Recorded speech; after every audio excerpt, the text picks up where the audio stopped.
ओम शांति। तो हमारा विषय चल रहा है समस्याओं का समाधान। उसके लिए दो मुख्य बातें,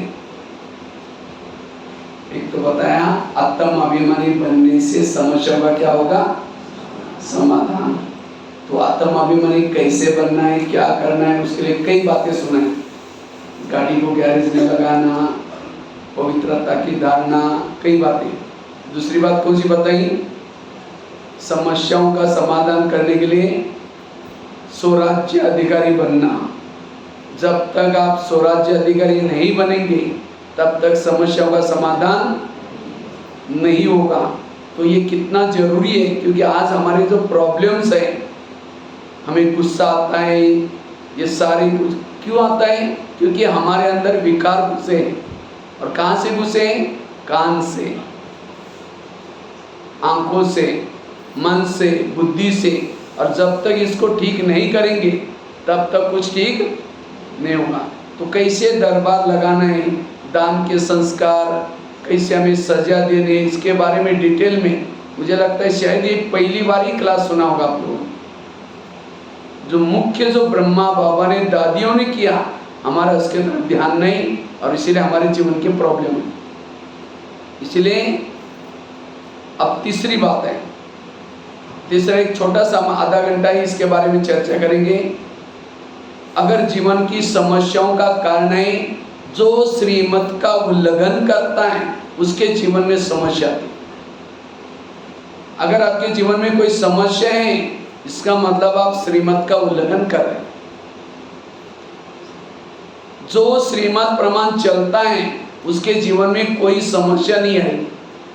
अगर समस्या आती है, सीता के जीवन में समस्या क्यों आई, क्यों रावण लेके गया, कि उसने श्रीमत में क्या किया, मन मत मिक्स। जबकि लक्ष्मण ने कहा था कि भाभी जी आप यहाँ से बाहर नहीं जाना, बाकी सब हम देख लेंगे। लेकिन उसने क्या किया, श्रीमत में मनमत मिक्स किया। ये साधु है, अगर उसको भिक्षा नहीं देंगे तो नाराज हो जाएगा, श्राप देगा। ये क्या मिलाया, मनमत। और उसके लिए खुद तो समस्या में रही, पूरा परिवार को भी समस्या में डाल दिया।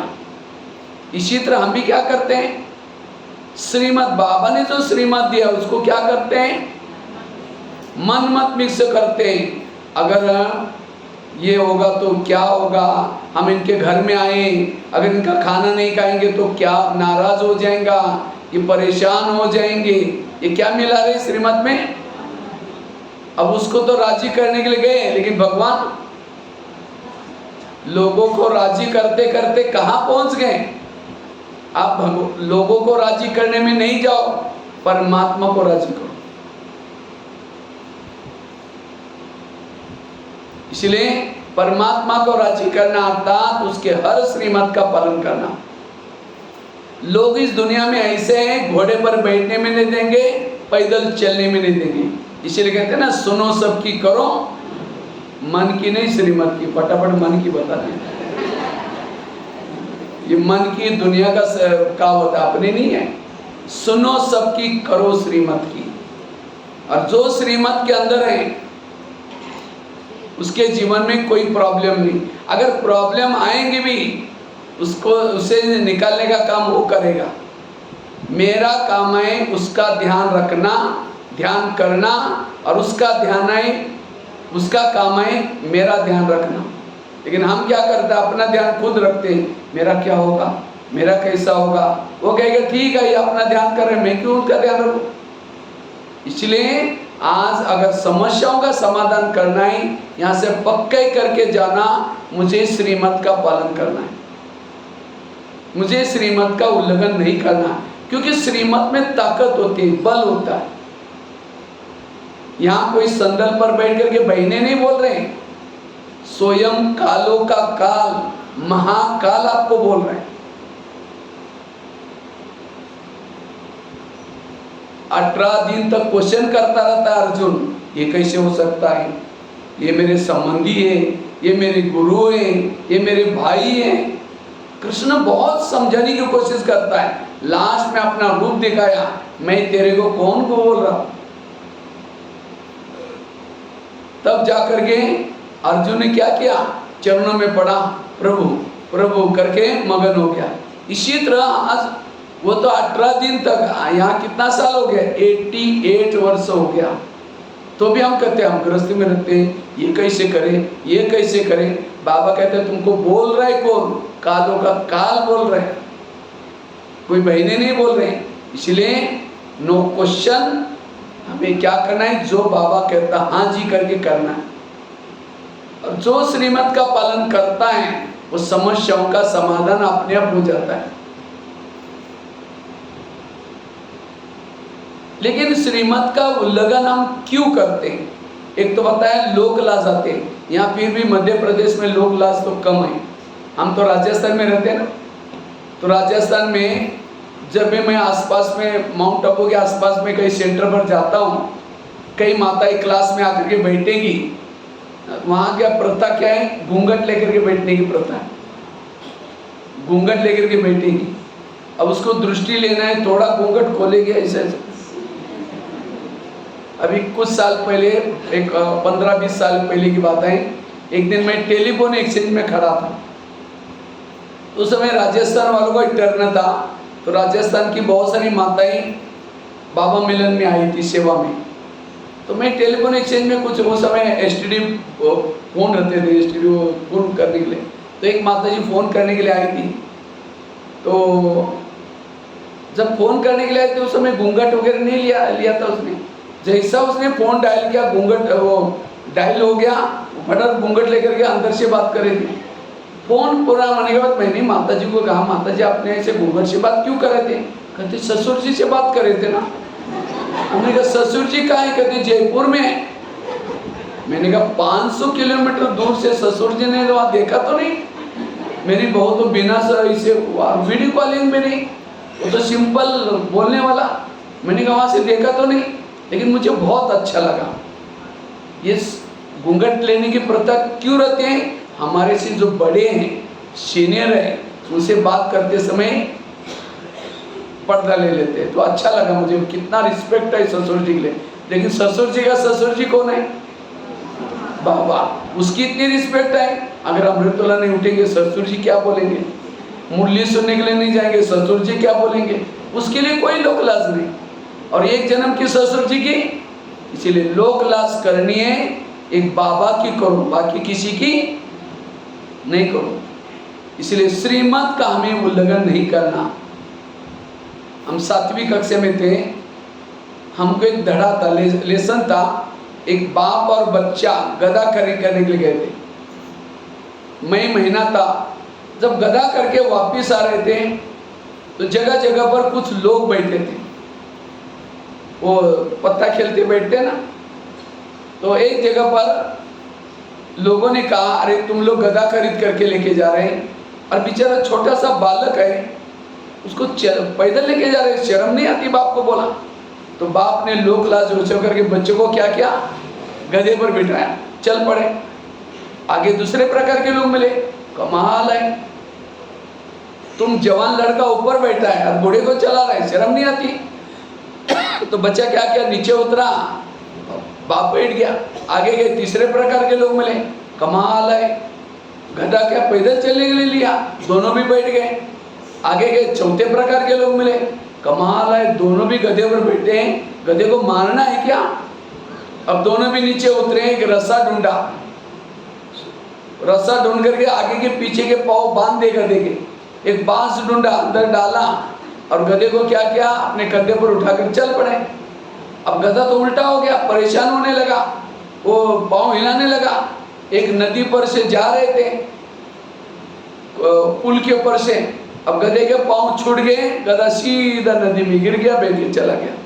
ये है दूसरे की बातें सुनने का घाटा। अपना खुद का भी दिमाग यूज करना है। अब कोई छोटे बच्चों को कहा, बेटा बेटा तुम्हारा कौवा कान लेके गया, अब ऐसा बोलते ही बच्चा क्या करता, पत्थर लेके कौवे के पीछे पड़, ये नहीं देखता कि मेरा कान है या नहीं। इसलिए दूसरे की बातें सुने। अब यहाँ ज्ञान में आएंगे तो क्या बोलेंगे, कहाँ ओम शांति में जाते हैं, ये सफेद ड्रेस पहनते हैं, ये बिल्ला पहनते हैं, बाहर का खाना नहीं खाते, फैशन नहीं करते, ये कोई लाइफ है क्या? अरे खाओ पियो मौज करो, किसने आपको ये किया? ठीक है, कल से आना बंद करो और क्या करो, गली में चलो, एक पैंट पहन करके, एक सिगरेट लेकर के, बाल खुले करके घूमो आराम से। क्या बोलेंगे? अरे सावन महीना चल रहा है, कुछ पूजा करो, पाठ करो, ये क्या उतर करके आया? अब वो कर रहे थे पूजा पाठ तब भी बोल रहे थे, अब ये कर रहे थे तो भी बोल रहे थे। इसलिए कहते हैं सुनो सबकी करो श्रीमत की। इसलिए श्रीमत का पालन करना है। तो कितना परसेंटेज आप लोग श्रीमत प्रमाण चलते होंगे जबलपुर वाले? कितना चलते होंगे? हर एक का अलग अलग है। 2-4 जन बताओ आप कितना परसेंटेज बाबा के श्रीमत को फॉलो करते हैं? हाँ बताओ बताओ, 2-4 जन बताओ, अपने आप खुद को पता है ना, मूल्य सुनते हैं, उस प्रमाण आप कितना चलते होंगे? जल्दी जल्दी बोलो। 50%। और बताओ? हाँ 80%, 70%। और बताओ भाई लोग कितना चलते? अपने आप को, औरों को नहीं। आज तक जो पुरुषार्थ बाबा की बातें सुन करके अब उसको कितना फॉलो करते हैं? कितना परसेंट? 20 बताया। अच्छा, और पीछे वाली माताएं, पीछे वाले नींद तो नहीं आ रहे? हाँ बताओ बताओ, पीछे वाली माताएं आवाज करो। हाँ कितना? 80%। अच्छा, भाई लोग पीछे? हाँ 60%। आजकल श्रीमत किसको समझते हैं? हम रोज अमृत लोग उठते हैं, हम रोज मुरली सुनते हैं, बाहर का भोजन नहीं खाते। श्रीमत की बहुत गहरी परिभाषा है, याद रखना, समझो आपने। और हर श्रीमत को 10-10 मार्क है। टोटल हमारा सारा दिन 100 मार्क का होता है, 100 मार्क का। पवित्रता को केवल 20 मार्क है, पवित्रता की, वो भी स्थूल की पवित्रता है 10 मार्क, और सूक्ष्म पवित्रता 10-20 मार्क है। बाकी सारे श्रीमत के 10-10 मार्क है। ये 100 मार्क का पेपर है। समझो आपने अमृतवेला की, बेड से उठे और बाबा के सामने जाकर के झुटका लगाया, आपके 10 मार्क 5 मार्क कट हो गए, केवल आपको मिले। क्योंकि आप हिम्मत तो की, कम से कम बेड पर से तो उठे थे 4 बजे, लेकिन उठ करके बाबा के सामने बैठे, आंखें बंद करके बैठे, आधे मार्क गए, आधे मार्क मिले। उसमें से भी चलो आंखें खुली, बंद नहीं थी, खुली थी, लेकिन बुद्धि रूपी आंख से ना परमधाम दिख रहा है ना परमात्मा दिख रहा है, आधा मार्क उसका भी गया। आपने मुरली सुनी, मुरली के कैसे मार्क होते हैं? मुरली के पहले आधा घंटे का योग 5 मार्क, उसके बाद मुरली धारण करने के 4 मार्क, कितने हो गए? 9। और मुरली सुनने के केवल 1 मार्क है। मुरली सुनने के कितने मार्क है? 1। तो हम केवल सुन लेते हैं, ना पहले योग करते हैं, ना उस प्रमाण सारा दिन चलते हैं, तो केवल 1 मिला और हम क्या बोलते हैं? बस मुरली का श्रीमत तो पालन किया। बाहर का भोजन नहीं खाया, पर चिंतन करके खाया, कोई और बातों में खाया, तो आधे मार्क उसके भी कट गए। बैच नहीं पहना, मार्क कट हो गया। यूनिफॉर्म में नहीं आए, मार्क कट हो गया। अब बताओ, सुबह को मिली हल्दी के गाठी, खत्म में पंसारी बन गया। इसको कहते बाबा कहते हैं ब्रह्माचारी। श्री बाबा ने ब्रह्मा के द्वारा जो आचरण दिया उसका पालन कर। और जब श्रीमत पर यथार्थ नहीं है तो जीवन में समस्या तो आएगी, योग भी नहीं लगेगा। समझो कोई भी माँ बच्चों को प्यार करते हैं, कब करते हैं? जब वो बच्चा माँ का कहना मानता है, तब वो बच्चा, मम्मी क्या करेगी? उसको प्यार करेगी। सवेरे जल्दी उठाती है, अच्छे कपड़े पहनाती है और कई डायरेक्शन देते हैं, देखो बेटा कपड़े गंदे नहीं करना, पढ़ना, लड़ना नहीं, झगड़ना नहीं। बच्चा जाता है, लड़ता है, झगड़ता है, कपड़े गंदे करके आता है, और शाम को जब आता है मम्मी मम्मी करता है, मम्मी किचन से देखते हैं मैंने जो उसको कहा किया नहीं करके, बोले तुम चिल्लाते मैं आई थी। अच्छा जाएगी, जाकर 2 थप्पड़ लगा दी, मैंने तुमको कितना अच्छा कहा, तुम गंदा हो क्या? अगर वही बच्चा माँ ने जो कहा करके आता तो प्यार करती।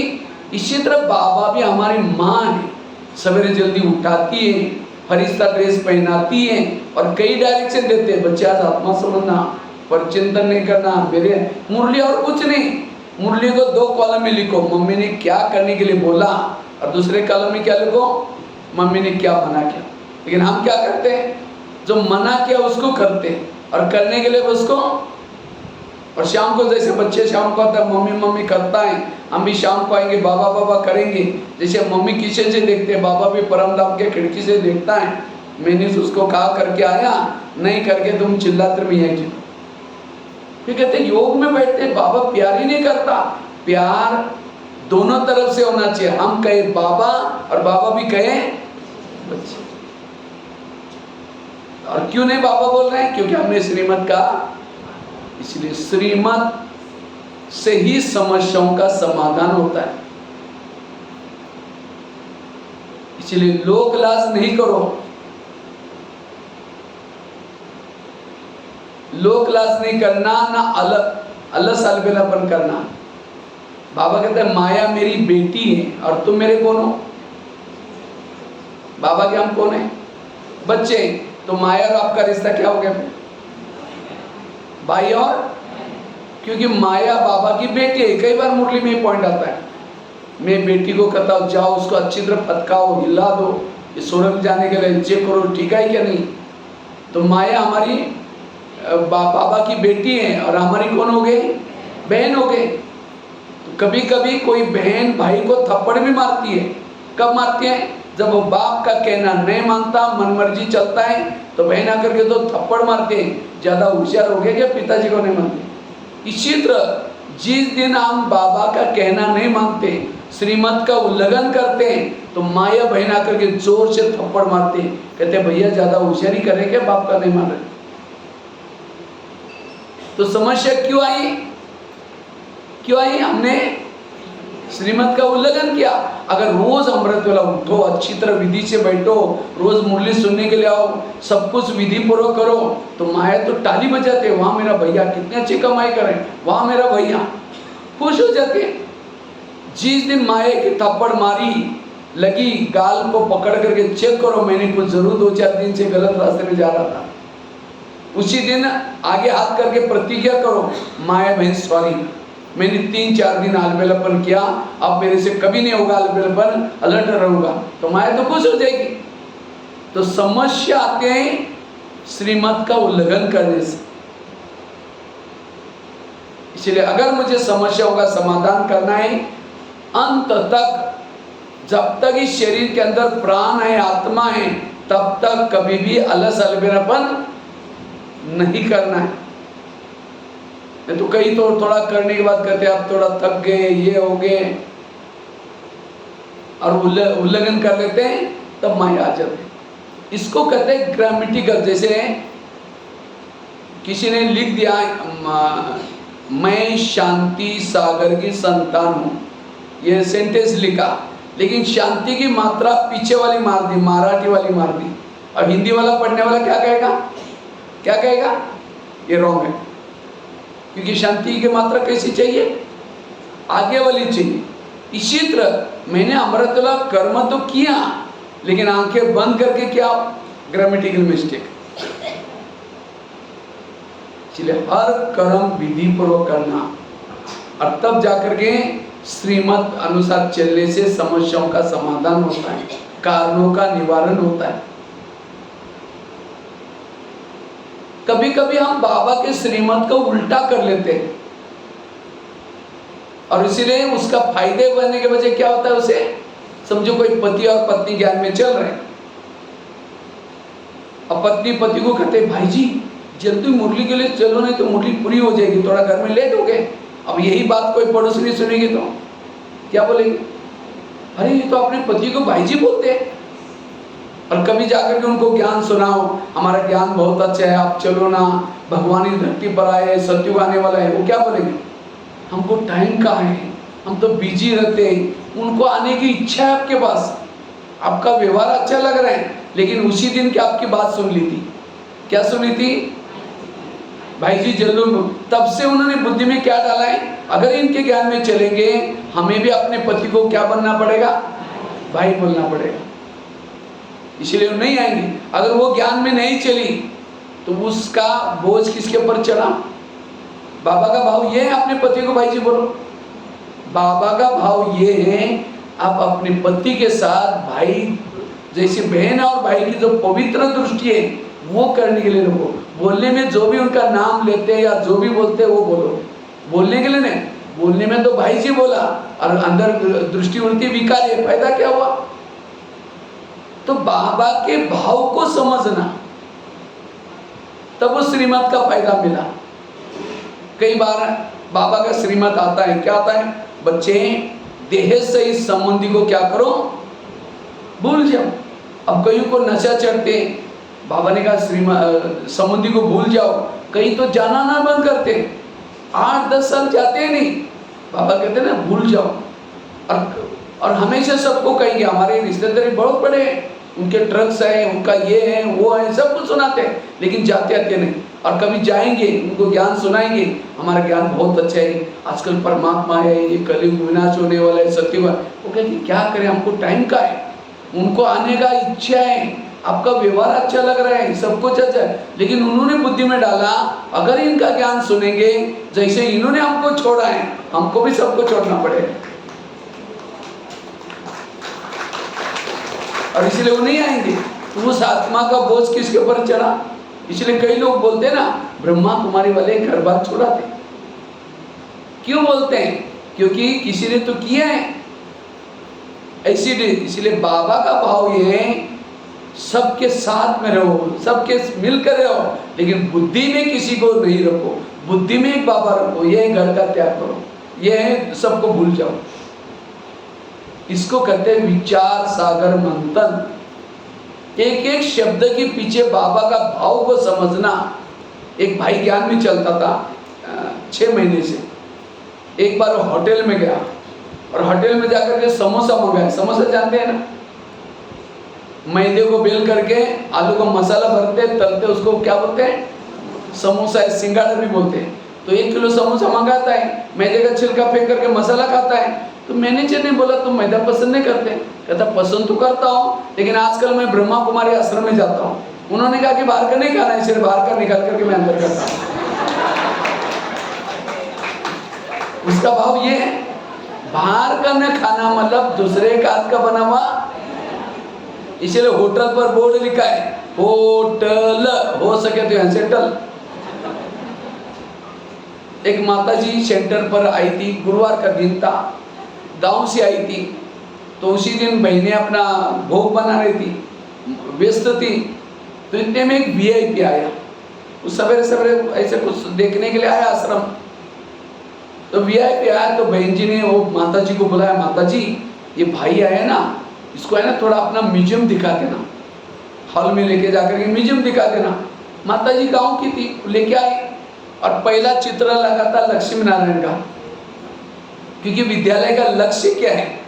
पहला चित्र था म्यूजियम का। तो माता जी उसको कहते हैं आप रोज यहाँ आया करो, आपका ट्रैक्टर बहुत अच्छा हो जाएगा। कहते ट्रैक्टर? यहाँ के गैरेज का काम सिखाते हैं? कहते नहीं मेरा ट्रैक्टर नहीं। कहते लक्ष्मी नारायण को भी ट्रैक्टर था, वो ट्रैक्टर से गिर गए, मेरा भी आने से ट्रैक्टर अच्छा होगा। वो कैरेक्टर बोलने के बजाय क्या बोल रहे हैं? बाबा कहते हैं ना बच्चे तुम यहाँ आओ, तुम्हारा कैरेक्टर अच्छा हो जाएगा। वो कैरेक्टर शब्द तो भूल गए, वो ट्रैक्टर बोल रहे हैं।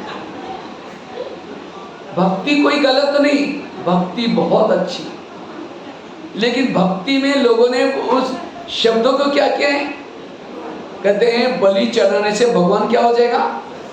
प्रसन्न हो जाएगा। लेकिन लोगों ने कौन सी बलि चढ़ाई? मैं करने वाली बकरी को बलि चढ़ा, अपना मैं तो छोड़ा ही नहीं। बात को क्या किया?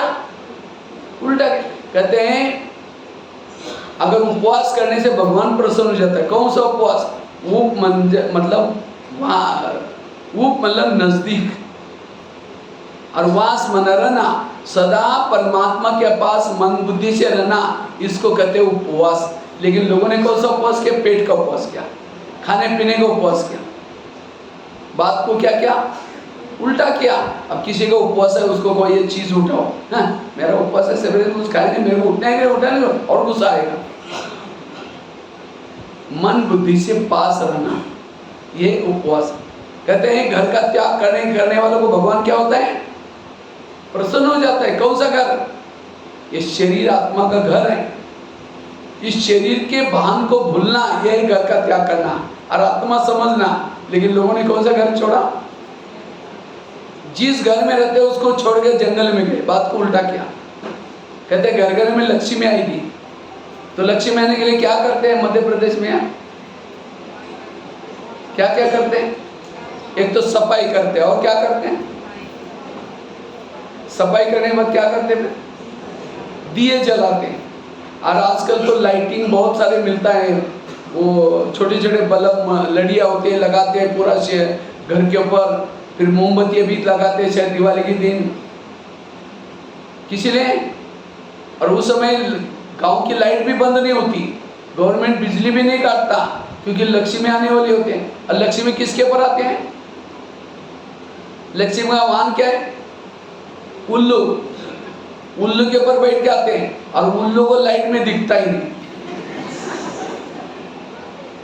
और फिर सुतले बाम, आजकल क्या क्या पटाखे निकले, वो बजाते रहेंगे बच्चे लोग, तो उल्लू लक्ष्मी को लगे कैसा आएगा, वो तो चला कौवे चिड़िया भी वो भाग जाते, तो उल्लू कैसा आएगा। कितना पढ़े लिखे लोग हैं, कहाँ कुछ किया कुछ। उसी समय शायद मुझे लगता है कौन सा अमावस्या होते हैं, अमावस्या में पूरा अंधेरा होता है। ये क्यों चुना हुआ है लक्ष्मी आने के लिए, क्योंकि उस समय अंधेरा नहीं होगा तो लक्ष्मी हर घर में जाएगी, क्योंकि उन लोगों को तो दिखता नहीं, इसलिए कोई लाइट नहीं हो। लेकिन लोगों ने क्या किया, पूरा शहर को जगमग कर दिया, अंधेरे में भी क्या किया, इसीलिए वो लक्ष्मी आई नहीं। तो कौन सा दीपक, आत्मा का दीपक जला। कौन सी सफाई करो, ईर्ष्या घृणा नफरत, इसकी सफाई करो। लेकिन वो तो किया नहीं, उस घर को सफाई किया, और इसीलिए लक्ष्मी नहीं आई। अगर आपको सत्युग में जाना है तो आपका घर कैसा चाहिए, स्वच्छ, मन स्वच्छ चाहिए, और उस घर में लक्ष्मी आएगी। आपका दीपक जला हुआ चाहिए, आत्मिक स्थिति चाहिए, तब आपके घर में लक्ष्मी आएगी। कहाँ कुछ किया कुछ। एक बार ऐसे मधुबन में कुमारों का ग्रुप था, मधुबन में शायद 99 में केवल कुमार मधुबन में आए थे। एक बाबा मिलन का स्पेशल प्रोग्राम था, एक ही बार हुआ है। तो एक सेंटर से बहुत सारे, पूरा इंडिया से कई कुमार आए थे। तो एक कुमार एक सेंटर से आया, और जैसे मधुबन से आया वापिस सेंटर पर गया ही नहीं। और उस समय कुमारों को बाबा ने एक होमवर्क दिया था, कुमारों को अपने वारिस तैयार करनी। तो वो मुरली सुन के आया, नया था कुमार, और आने के बाद उसने क्या किया, कई दिन तक आया ही नहीं। फिर कई सालों के बाद सेंटर पर गया, बहनों ने कहा जब से तो मधुबन में गए वापिस आए नहीं। कहता होमवर्क कर रहा था। बड़ा कौन सा, बाबा ने कहा वारिस तैयार करने को, जाके शादी करके बच्चा पैदा करके। बाबा का भाव था वारिस बनाना, मतलब अपने जैसे कुमारों को तैयार करो, उनको बीके बनाओ, वो समझाई। इसीलिए बाबा के मुरली के लिए बिना कोर्स करके किसी को नहीं बिठाते। क्यों, अब बाबा के मुरली में किसी को बिठाया, बाबा की चटपटी शब्द होते हैं, बच्चे तुम बाप से लव करो। अब कोई नया सुनेगा, सोचते कि क्या बाप से लव करने के लिए होता है, ये कैसा ज्ञान है इनका, बाप से कैसे लव किया जाता है। अरे कौन सा बाप, कौन सा लव। इसलिए बिना कोर्स करते किसी को मुरली में। एक बार कोई प्रदर्शनी लगी थी, तो प्रदर्शनी लगी थी तो कुछ माताएं क्या कर रही थी, प्रदर्शनी समझा रही थी, कुछ टीचर बहनें भी समझा रही थी। लेकिन एक माता जी जो सुनाती थी, उसकी प्रदर्शनी सुनने के बाद लोग इतना लिटरेचर लेते थे, ये कोर्स करने के लिए फॉर्म भरते थे। मैंने सोचने लगा ये माता जी क्या सुनाती, तो मैं एक दिन चुप करके ऐसा सुनने लगा। वो पहला चित्र था, वो गाड़ी का ड्राइवर, गाड़ी का गैरेज। तो वहाँ चित्र पर क्या समझा उसने, कहते तुम ब्रह्मा कुमारी में आओ, तुमको गाड़ी भी मिलेगी और जैकेट भी मिलेगा अच्छा में। अगर तुम यहाँ नहीं आओगे तुम्हारे धर्मराज तुम्हारे चमड़े भी उतार देगा। वो है ना बिना हड्डी मांस का पुतला, अब लोग तो डर जाते। फिर वो इसमें क्या समझाया, वो झाड़ वाला चित्र, कहते हैं तुम ब्रह्मा कुमारी में आओगे, तपस्या करोगे, सतयुग में देवी देवता बनोगे। अगर यहाँ नहीं आओगे तुम्हारे सिर काट करके ऊपर लटकाए जाएगा। वो है ना द्वापर युग में सभी के सिर काट करके लगे। तो माता क्या क्या कैसे कैसे समझाती है। तो इसीलिए श्रीमत में एक गुजरात की माता को किसी ने पूछा ब्रह्मा कुमारी में क्या करते हैं, कहते हैं मोटे मोटे बिलाड़ बाप को याद करते हैं। वो गुजराती में बिल्ली को बिलाड़ बोलते हैं। उनको लगा ये लोग बिल्ली को भगवान मानते, मोस्ट बिलावड बाप, मोस्ट बिलावड बाप को याद करते हैं। तो कभी कभी हम आर्त का क्या करते हैं, और जो आर्त का अनार्थ करते हैं श्रीमत से फायदा नहीं मिलेगा। एक सेठ जी थे, सामने दुकान था, सामने मकान था, बीच में रोड था। तो एक बार सेठ जी बीमार पड़ा। जब सेठ जी बीमार पड़ा तो अपने बेटे को क्या किया, बुलाया। कहता बेटा मैं बहुत बीमार हूँ, मैं आज है कल होगा ही नहीं होगा कोई भरोसा नहीं। तो आप मैं मरते मरते 3 बातें तुमको सुनाता हूँ, तुम सदा छाँव में जाना और छाँव में आना। दूसरी बात सुनाई सेठ जी बनना है, तुम मीठा खाना और मीठा खिलाना। तीसरी बात सुनाई तुम देते रहना, किसी कुछ नहीं लेना। 3 बातें सुनाई। वो बीमार था, शेरी छोड़कर चला गया। तो बेटे को याद आता है पिताजी ने मुझे 3 बातें सुनाई, छाँव में जाना है, मीठा खाना है, देते रहना है। तो सामने दुकान था और सामने ही मकान था, बीच में रोड था। तो उसने क्या किया, छाँव में जाने के लिए टीन का पत्थर डाल दिया, शेड डाल दिया, और छाँव में जाता। टीन के नहीं तो हमेशा छाँव है। और मीठा खाने के लिए क्या करता है, रोज मिठाई बनाता है, खुद भी खाता है, दूसरों को भी खिलाता है। और देते रहना। तीसरी बात क्या बोला था, देते रहना। कोई भी आता है, किसको टेबल देता है, किसको चेयर देता है। तो कुछ साल हो गया, छाँव में जाने से क्या हो गया, उसके दुकान में आने वाले गिराहक बंद हो गए। क्योंकि 12 बजे 1 बजे कभी भी जाता था। अब लोग देखते दुकान बंद है, चले गए। मीठा खाने से शुगर पेशेंट हो गया, अब पैसा भी चाहिए बनाने के लिए। और देते रहने से उसके घर की सारी चीजें खत्म हो गई, पूरा घर खाली हो गया। तब एक दिन उसके मन में आता है, अरे पिताजी ने मुझे कहा तुम सेठ जी बनेगा, मैं तो सेठ जी तो बना ही नहीं, ये तो मुझे धोखा दे दिया लगता है। तो अपने दोस्त को फोन किया, कहता है दोस्त अरे मुझे थोड़ा पैसा उधार चाहिए। दोस्त ने कहा क्यों, कहता है अरे पिताजी शेरी छोड़ा, लेकिन मुझे उन्होंने धोखा दे दिया। बोला कौन सा धोखा दिया, बोला छाँव में जाओ, मीठा खाओ, देते रहो। बोला तुमने क्या किया, मैंने टीन का शेड डाल दिया, छाँव में गया, छाँव में कभी धूप में गए ही नहीं तब से, और उसके बाद मीठा भी खाया, खिलाते भी रहा, देते भी रहा। तब पिताजी, वो दोस्त ने कहा अरे पिताजी ने तुमको इतनी अच्छी बातें बताई थी। पिताजी ने सेठ जी बनने के लिए ये कहा था कि छाँव में जाना और आना, अर्थात दिन निकलने से पहले उठना और दुकान खोलने के लिए जाना। दिन निकलने से पहले क्या होते हैं, जाओ, सारा दिन दुकान खोल करके बैठना, माना बीच में कभी घर में नहीं आना। और शाम जब हो जाएगी, रात हो जाएगी, तब क्या करना, शटर बंद करके आना। सारा दिन जिसका दुकान चालू होगा तो पैसा मिलेगा, वो क्या बन जाएगा। कितनी अच्छी बात बताई, समझा ही नहीं उसने। टीन का शेड डाल दिया, छाँव में गया और छाँव में आया। और देते मीठा खाना, तुम्हारे दुकान में जो भी लोग आएंगे उनके साथ मीठा बोलना, अच्छा बोलना। अगर कोई दुकान वाला अच्छा बोलता है तो सब लोग क्या करते हैं, अरे तुम उसके पास जाना, तो वो बहुत अच्छे हैं। लेकिन इसने मीठा बोलने के बजाय क्या किया, मीठा खाया और खिलाया। और देते रहना, तुम इतनी कमाई करो जो कर्जा किसी को नहीं दो, कर्जा किसी से नहीं लो, देते रहने का काम करो। कितनी अच्छी बात बताए, उसने चीजें दी, किसी से नहीं दी। इसी तरह कितना अच्छी बात है, समझा ही नहीं। इसी तरह परमात्मा ने घर का त्याग करो, उपवास करो, बलि चढ़ाओ, कितनी अच्छी बातें बताई, लेकिन ना लोगों ने समझा, ना कोई समझाने वाला मिला। इसीलिए बाबा कहते बच्चे श्रीमत को समझो। आज हम भी यही करते ना, बलि चढ़ाते हैं, उपवास भी करते हैं। याद करो मतलब क्या करना, उपवास करना, घर का त्याग कर रहे हैं। रोज दिवाली मना रहे हैं अर्थात दीपक जला रहे हैं, लेकिन अर्थ सही।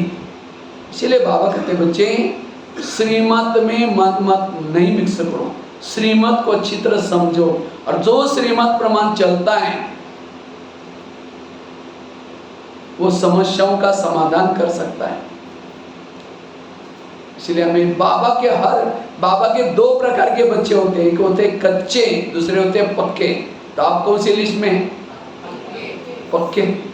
तो सारे नियम को पालन करते हैं, सभी के ऊपर कंप्यूटर लगे हुए हैं, याद रखना। अब एक तो वतन में सारा कारोबार है सबका। आज मैंने अमृतवाला की, मेरे कंप्यूटर में मार्क जमा हो गए, मैं उठा तो सा लेकिन नींद करके क्या आधे मार्क कट हो गए। बैच नहीं पहना के आए थे तो भी मेरा मार्क कट हो गया। मैंने यूनिफॉर्म पहन के नहीं आए तो भी मार्क। यहाँ कोई बहने आपको नहीं बोलेगी रोज रोज, ये सारा ऑटोमेटिकली कारोबार चलता है। अब किसी को कोई घर में बोलता भी नहीं, घर में सारे ज्ञान में चलते हैं तो भी यूनिफॉर्म में नहीं आएंगे कोई भी। इसीलिए डोंट केयर, इसीलिए केवल यूनिफॉर्म में, इसीलिए हर नियमों को अच्छी तरह पालन करना, और वो है पक्के बच्चे। इसलिए श्रीमत के पर बहुत अटेंशन देना है, और जितना श्रीमत प्रमाण चलेंगे आपकी अवस्था अच्छी तरह बन जाएगी, समस्याओं का समाधान हो जाएगा। तो इस भट्टी से क्या करेंगे? श्रीमत प्रमाण चलने की प्रतिज्ञा करके जाना। मुझे रोज क्लास के पहले आधा घंटा योग करना है, मुरली रोज सेंटर पर जाकर सुनना है, पवित्रता की धारण करनी है, जो भी खाने पीने के नियम है हर प्रकार के नियमों में पक्के चलो। कई बार हम लोग कहीं ट्रैवलिंग करते हैं ना, हमारे बैच वगैरह देख करके लोग बोलते हैं अच्छा ओम शांति वाले। हमने कहा हम भी मानते हैं, हम भी चलते हैं, ज्ञान में चलते हैं। मैंने कहा रोज मुरली सुनने के लिए जाते हैं? नहीं, मुरली तो नहीं सुनते। अमृतवेला उठते हैं, अमृतवेला क्या होता है? हमने कहा काय मानते हैं? भगवान को मानना अलग चीज है, भगवान की मानना अलग चीज है। जो भगवान की मानते हैं, श्रीमत प्रमाण चलते हैं, वही। एक बार ब्रह्मा बाबा के पास कोई एक पार्टी आई और फटाफट नहा धो करके ब्रह्मा बाबा के पास गए। बाबा ने पूछा बच्चे आज की मुरली पढ़ी? नहीं बाबा आपसे मिलना था इसीलिए जल्दी आए। बाबा ने कहा नहीं, पहले मुरली पढ़ो, जिसका मुरली से प्यार नहीं उसका मेरे से क्या प्यार होगा?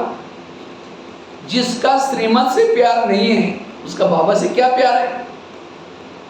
इसलिए जो बाबा कहता है उस प्रमाण में चलना है, श्रीमत का उल्लंघन नहीं करना है। एक हमारे पास एक सूरज भाई जी रहते हैं, मेरा कमरा और उनका कमरा अभी तो उन्होंने चेंज किया, लेकिन 10, 15, 20, 25 साल से हम साथ में रहते थे। तो विदेही कॉटेज शांतिवन में सीढ़ी चढ़ के जाते हैं, फिर मेरा कमरा आता है, उनके बाद उनका सामने है। तो वहाँ आजकल उनका टीवी में चलता है ना, समस्याओं का समाधान एक कार्यक्रम चलता है। तो कई भाई बहने उनसे मिलने के लिए जाते हैं, तो कई बार तो आते हैं तो वो कभी कभी ज्ञान सरोवर होते हैं, कभी बाहर जाते हैं तो हमारे कमरे को हिलाते रहते हैं वो दरवाजे।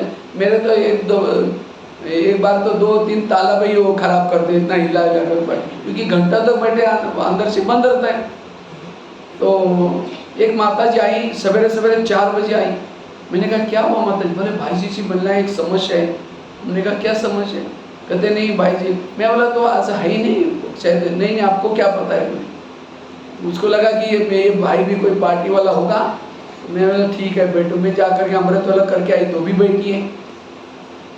फिर मैंने समझाया नहीं बोले मेरे को टाइम मिल दिया है, वो मिलेंगे। ठीक है। फिर मैं मुरली सुन के आया तब भी वहाँ बैठी है, नाश्ता करके आए तो भी बैठी है। तो मैंने कहा माता जी है ही नहीं, वो कहीं गए होंगे इधर। नहीं आपको क्या पता? फिर आखिर वो मैं किचन में जाकर सेवा करके आए तो भी बैठी है। तो मुझे बड़ा रहा नहीं गया। मैं बोला बेचारे यहाँ बैठे हैं। मैं बोला माता जी क्या समस्या है? कहते हमारी भैंस है, उसको दूध नहीं आ रहा है, उसके लिए सामान लेके जाना भाई जी। बताओ क्या क्या समस्या है? आज खुद की समस्या भी ज्यादा। आजकल जो ज्ञान में चलते हैं, मेरे बेटे को नौकरी चाहिए, मेरे और नौकरी ये कोई भक्ति मार्ग थोड़ी है। कई कई ज्ञान में किसी लिए चल रहे हैं मेरा नहीं, ये हम ज्ञान में चल रहे हैं, हमें संस्कार को बदलना है, अपने व्यवहार को बदलना है, इसके लिए ज्ञान में चल रहे हैं। नहीं तो कईयों का लक्ष्य क्या होता है, पति को ज्ञान में चलाना है, मेरे को ये करना है, योग उसके लिए लगा है। अब पति को ज्ञान में चलाने के लिए डोनेशन देना है इस यूनिवर्सिटी में। जैसे कोई यूनिवर्सिटी में जाते हैं तो किसी को ये करना है तो क्या क्या चाहिए, 10वीं 12वीं की कॉलेज की सर्टिफिकेट चाहिए, स्पोर्ट की सर्टिफिकेट, क्या क्या मिलाना पड़ता है, तब उसको क्या मिलता है। इसी तरह इस ब्रह्मा कुमारी विद्यालय में भी एडमिशन उसको मिलता है जिन्होंने जन्म जन्मांतर की खूब भक्ति की है, उसके सर्टिफिकेट चाहिए। उसके बाद दुआओं का पुण्य का खाता चाहिए। ये सारे सर्टिफिकेट जब जुड़ जाते हैं तब यहाँ परमात्मा क्या करता है, उसको तीसरा नेत्र खोलता है, अपने आप यहाँ एडमिशन मिल जाता है। आपके कहने से, आपका योग लगाने से क्यों टाइम वेस्ट कर रहे हैं।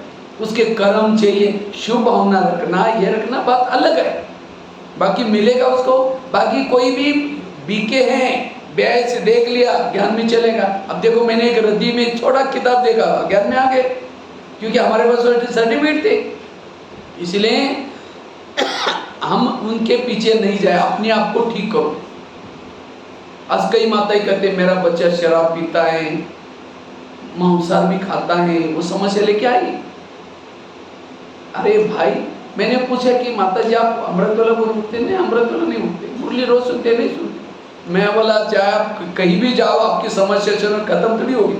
आप अपनी अवस्था अच्छी बनाओ, आप अमृतवाला योग करो, अच्छा करो, मुरली अच्छी तरह पढ़ो, अपने आप को ठीक करो, अपना गुस्सा ठीक करो। जब आप अपने आप ठीक करेंगे, अपने आप वो बच्चा शराब पीना बंद कर देगा, मांसाहार खाना बंद कर देगा। एक मंदिर में एक देवी की मूर्ति है तो भी कोई शराब पी करके भी चप्पल लेके अंदर नहीं जाता, डरता है, देवी है। और आप उस घर में चैतन्य भी देवी है, आपको देख करके पति की विचलित अवस्था कैसी होगी, पवित्रता के लिए क्यों तंग करेगा। पहले अपनी अवस्था अच्छी बनाओ, सारी समस्या खत्म हो जाएगी। अवस्था नहीं बनाया, ये समस्या वो समस्या, आज वो हो गई, फिर दूसरी आएगी, फिर तीसरी आएगी। इसलिए बाबा के श्रीमत प्रमाण चल करके अपनी स्थिति अच्छी तरह बनाओ। ठीक है, ओम शांति।